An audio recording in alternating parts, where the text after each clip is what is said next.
Chapter 1, Beginnings. Since its dedication in 1926, Route 66 has typically been thought of as an east-to-west thoroughfare. Beginning in downtown Chicago, America's highway flows west some 2,448 miles to Los Angeles.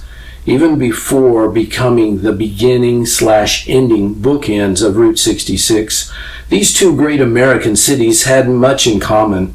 Both are bordered by an immense body of water, both are noted for style and diversity, and both have produced a number of famous people. Hollywood was the name of a suburb in Chicago before the name became synonymous with the film industry in LA. Interestingly, it was a Chicago film producer who, in search of a warmer climate, discovered how ideally suited the Los Angeles area was for film production. The rest is history. On the trek from Chicago to LA, travelers will notice that most of the original Route 66 tourist venues are easily accessed on the right. Even occasional old advertisements, like the one painted on a barn near Pontiac, Illinois, advertising Merrimack Caverns, targeted those traveling east to west. That was no fluke. Enterprising and insightful merchants knew that those embarking on their journey had more energy, time, patience, and spending money than those who were returning from the west. Just a brisk walk from the shores of Lake Michigan is where Route 66 has its beginning.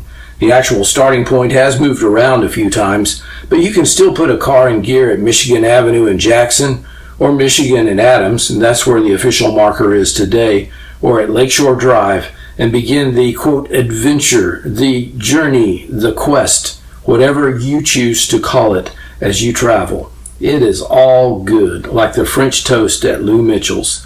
This early icon of Route 66 in downtown Chicago is a great place for the eager traveler to enjoy a hearty, delicious breakfast before beginning the journey. Starting out on historic Route 66, traveling west on Adams Street, then southwest on Ogden Avenue, we simultaneously begin our journey in the Bible, God's eternal Route 66. Mile marker 1A. Genesis 1:26 through 31. Then God said, "Let us make man in our image, in our likeness, and let them rule over the fish of the sea and the birds of the air, over the livestock, over all the earth, and over all the creatures that move along the ground." So God created man in his own image. In the image of God he created him. Male and female he created them. God blessed them and said to them, "Be fruitful and increase in number. Fill the earth and subdue it. Rule over the fish of the sea and the birds of the air, and over every living creature that moves on the ground." Then God said, "I give you every seed-bearing plant on the face of the whole earth, and every tree that has fruit with seed in it. They will be yours for food. And to all the beasts of the earth, and all the birds of the air, and all the creatures that move on the ground, everything that has the breath of life in it, I give every green plant for food." And it was so. God saw all that he had made, and it was very good. In the beginning, God created. God created man and proclaimed, "It is very good." The God of the Bible is the eternal God who predates the universe. In fact, everything that exists in all of creation had its beginning with God. It may seem somewhat overwhelming to fathom an eternal supreme being creating the universe from nothing solely from that brief look at the first book of the Bible. However, during this road trip down historic Route 66 and eternal Route 66, God and his purposes will become clearer and clearer. Rest assured, God is the creator and he has it all under control, and it is very good. The use of first-person plural in verse 26 is also intriguing. It almost reads like God the Father has a cohort in the creative act. We'll explore more about that around Winslow, Arizona, when we pull into the book of John in the New Testament. As we continue on through the book of Genesis, there are many interesting individuals. God determined to fulfill his purpose for man through the line of Abraham. In the book of Genesis, it all unfolds. Abraham passes the torch to Isaac, who passes it to his son Jacob. God changed Jacob's name to Israel, thus the term Israelites and the nation of Israel. Jacob had many sons and daughters, but Joseph was his favorite. In chapter 37 of Genesis, the author Moses records all about Joseph's experiences as a teenager, which led up to his brothers throwing him into a pit, selling him into slavery, and telling Jacob, their father, that Joseph had been killed by wild beasts. Chapters 39 to 50 express the rest of the account of Joseph's amazing attitude, outlook, and faith, which brings us to this mile marker. Mile marker 1b, Genesis 50:20. You intended to harm me, but God intended it for good, to accomplish what is now being done, the saving of many lives. Joseph could have fallen into depression, discouragement, and despair many times. Perhaps the deepest hurt was the fact that his own brothers had considered killing him, relenting only when the opportunity arose to sell him to a group of passing Egyptian slave traders. This was just the beginning of a series of ravaging disappointments. Rather than let life drag him down, Joseph chose to enjoy the journey and keep a positive outlook. He assured his brothers that though they had meant him harm, God worked it all for his good purpose. I think Joseph's attitude must have been, the journey is the destination. His philosophy of life was like the Route 66 slogan, always going somewhere.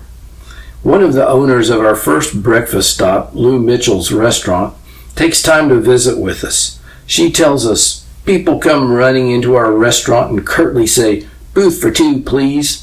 She slows them down and says, "You may be rushing through life, but when you come in here, it's 1957.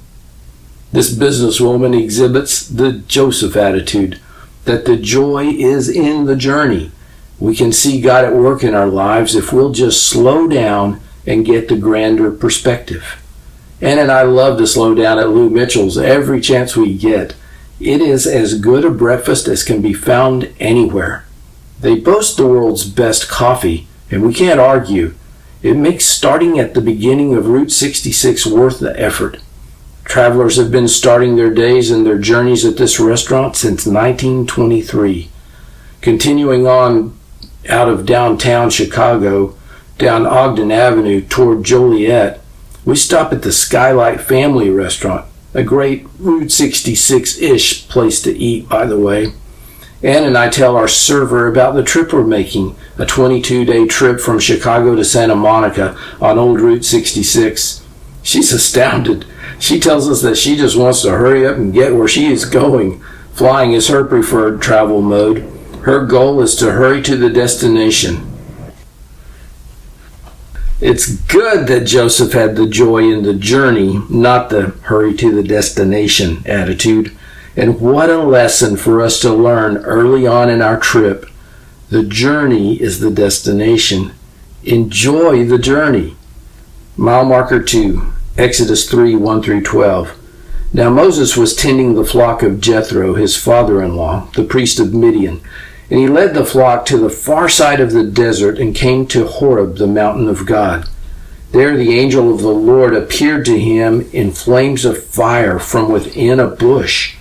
Moses saw that though the bush was on fire, it did not burn up.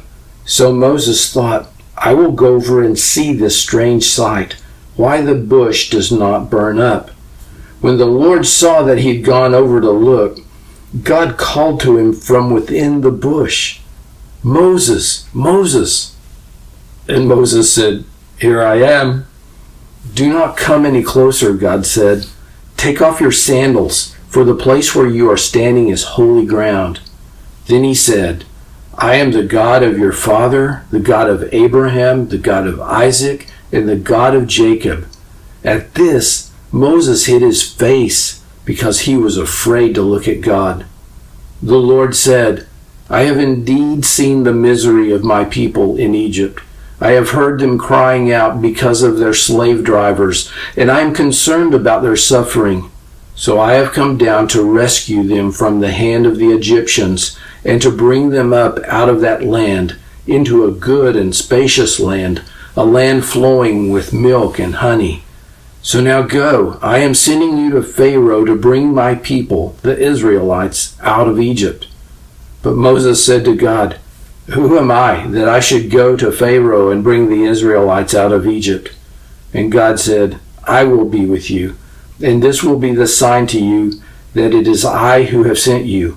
When you have brought the people out of Egypt, you will worship God on this mountain. Enter Moses. Just as God had raised up Joseph to protect and preserve the Israelites, now he was raising up Moses to deliver them from bondage in Egypt. God promised that he was God, that he was in control, that he would lead the people back to their homeland, the promised land of Israel. The Wishing Well Motel in Countryside, Illinois is another Route 66 road mark. Wishing wells are fun, but don't offer security or any kind of guarantee. The Wishing Well Motel has a beautiful little wishing well. There are probably a lot of coins in the bottom of it, tossed in by travelers who were hoping for good luck as they started west. Most people, though, are looking for something more dependable when it comes to entrusting our future well-being. Incidentally, the Wishing Well's own future is pretty shaky. The motel is for sale, and the forecast is that it will be torn down and retail space will be built on the historical grounds. Moses' experience at the burning bush in Exodus 3:1-12 was more than a wishing well experience. It was a promise from the God who created heaven and earth, the God who had established a particular group of people to bear the message of his glory, his love, and his purpose. God stated that his name is I Am, for he can only be identified in terms of himself. He informed Moses that he was about to make a move, and Moses was an important part of that plan. All Moses had to do was to trust God to lead the way. What a great way to travel Route 66, and for that matter, to travel through life. To trust the purposeful, powerful, and present God to lead the way. As I shared the vision for our journey and book with a tennis buddy of mine, he said, it's a good idea to connect Route 66 to the God of the Bible, because a lot of those early Route 66 travelers were certainly looking to God for protection and provision. No doubt about that, during the Dust Bowl days and the Great Depression, thousands of families loaded up whatever they owned and headed out on what John Steinbeck would deem the Mother Road. They come into 66 from the tributary side roads, from the wagon tracks and the rutted country roads. 66 is the Mother Road, the road of flight, the grapes of wrath. Driving on from the Wishing Well Motel, we continue to learn more about God, who introduced himself to Moses as I Am. We can also trust him to lead us on this journey of discovery across Route 66. By the way, the book of Exodus contains amazing accounts of God's provision for Moses and those he was leading. Time and time again, God demonstrated that he was worthy of their trust. The first 8 chapters of the next book, Leviticus, also credited to Moses' authorship, described the seriousness of sin. Sin is disobedience to God's law and commands.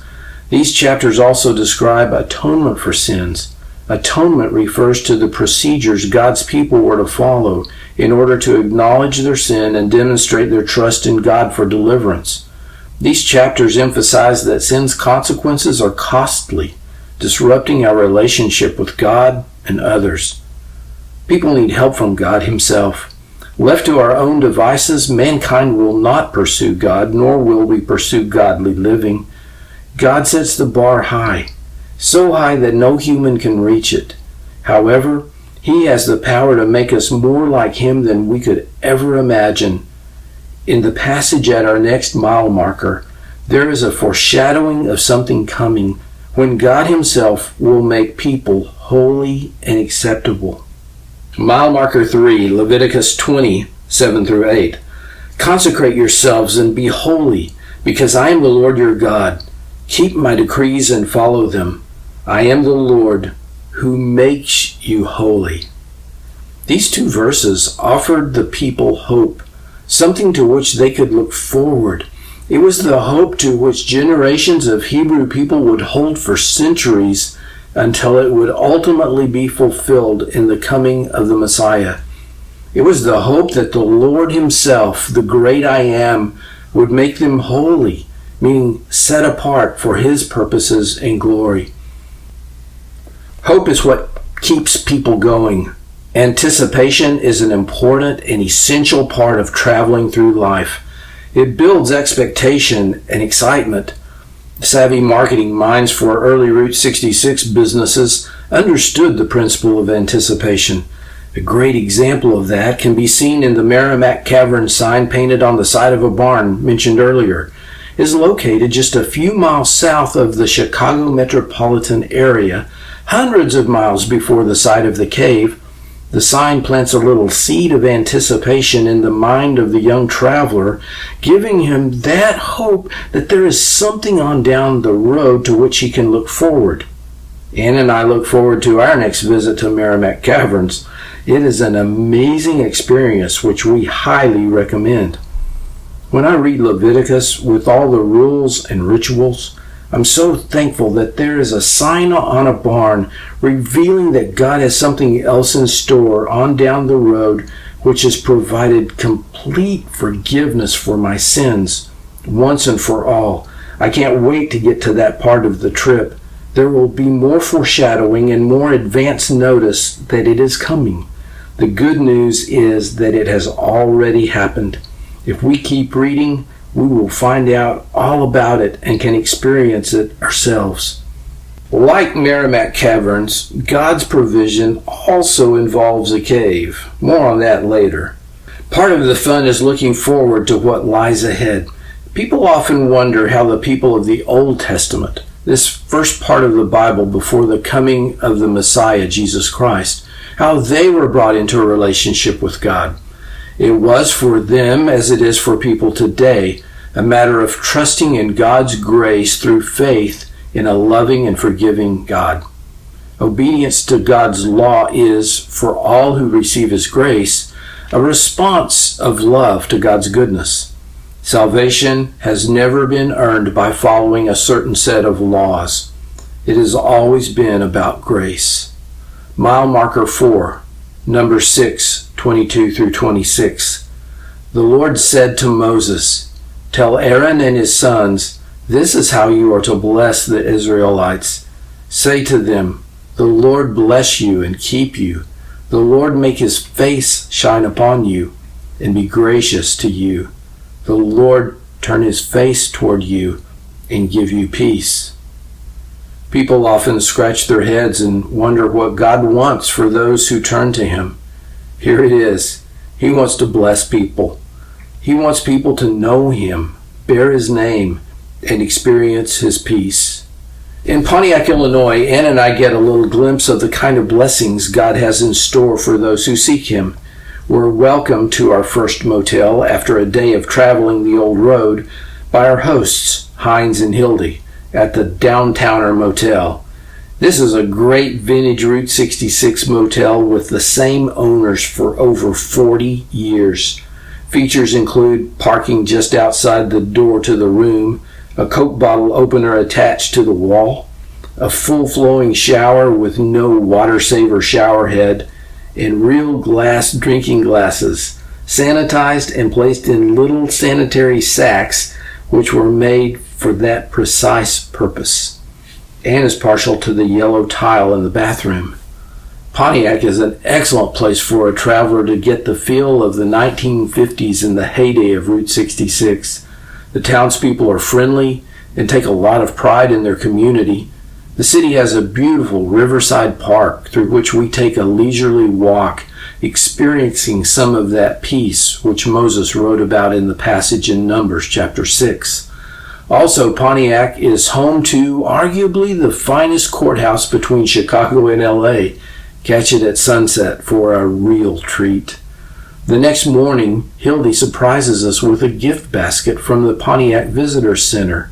We're thoroughly impressed by their hospitality and stop by the Visitor Center to thank them for the gift and meet even more great people. Since our trip in 2004, the Illinois Route 66 Museum and Hall of Fame has been established next door to the Visitor Center. It is certainly well worth a visit. From there, we backtrack a little to enjoy a delicious breakfast at the old log cabin on the north edge of Pontiac. This historic Route 66 cafe has a story that could appear in Believe It or Not, but we're going to save that for a little further down the road, that anticipation thing. God's plan for man is all about blessing. He wants to bless people and to flow through us blessings to others. We're in danger of losing that flow-through mentality. It took man thousands of years to invent the internal combustion engine. Until then, for all those centuries, travel was slow. Relationships were important.